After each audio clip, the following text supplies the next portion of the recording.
NEET জেই সহ বিভিন্ন competitive এক্সামের জন্য ফিজিক্সে যে সমস্ত ফর্মুলা ইউজ হয় এবং কনসেপচুয়াল প্রবলেমগুলো সলভ করার জন্য যে সমস্ত ফর্মুলা ইউজ হয় সেগুলো নিয়ে আজকে ডিসকাস করছি। এবং প্রথমে যেটা বলবো সেটা হচ্ছে atoms and molecule. Charge of an electron generally সেটা হয়তো কোয়েশ্চেনে নাও দিতে পারে, ওটা কিন্তু তোমাদের মনে রাখতে হবে। এটা হয় যেরকম -1.6 ইন্টু 10⁻⁻19 পুরো।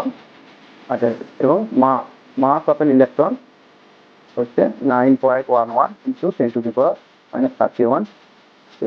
ওকে, এটা আমরা দেখতে পাবো যে NBR ইকুয়াল টু NH। ঠিক আছে, নিউক্লিয়ার ফিজিক্স নিট সহ বিভিন্ন কম্পিটিটিভ এক্সামের জন্য খুব গুরুত্বপূর্ণ একটি পার্ট, এবং এটা খুব অল্প পরিশ্রম করে কিন্তু ভালো স্কোর করা যায়, বিশেষ করে নিউমেরিক্যাল এবং কনসেপচুয়াল প্রবলেমের জন্য যে সমস্ত ফর্মুলাগুলো খুব ইউজফুল সেগুলো আমি এখানে ডিসকাস করছি। প্রথম যে ফর্মুলাটা দরকার সেটা হচ্ছে আমাদের মাস ইকুইভ্যালেন্স, যে আইনস্টাইন রিলেশন, মাস এনার্জি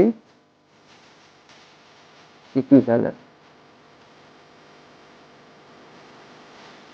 ঠিক আছে, এটা আমরা জানি কি আইনস্টাইন রিলেশন নিয়ে, যেটা বলা হয় আইনস্টাইন রিলেশন, সেটা হচ্ছে ই ইকুয়াল টু এখানে এনার্জি মাসে বা মাস এনার্জি কনভার্ট হতে পারে, এবং 1 গ্রাম মাস যদি আমি ডিস্ট্রয় করতে পারি তাহলে সেখান থেকে যে করসপন্ডিং যে এনার্জি পাবো সেটা হচ্ছে ক্যালকুলেট করে দেখা যায়। এটা মনে রাখতে পারো, ক্যালকুলেশন করতে পারো, অত অল্প সময় তো পাওয়া যায়। আর কাজে এটা মনে রাখবে, 1 গ্রাম মাস ডিস্ট্রয় করলে 9 × 10⁻13 জুল এনার্জি পাওয়া যায়। ঠিক আছে, যদি এটা এটা সিএস, এটা এমকেএস আছে, ওটাকে কনভার্ট করে নেবে।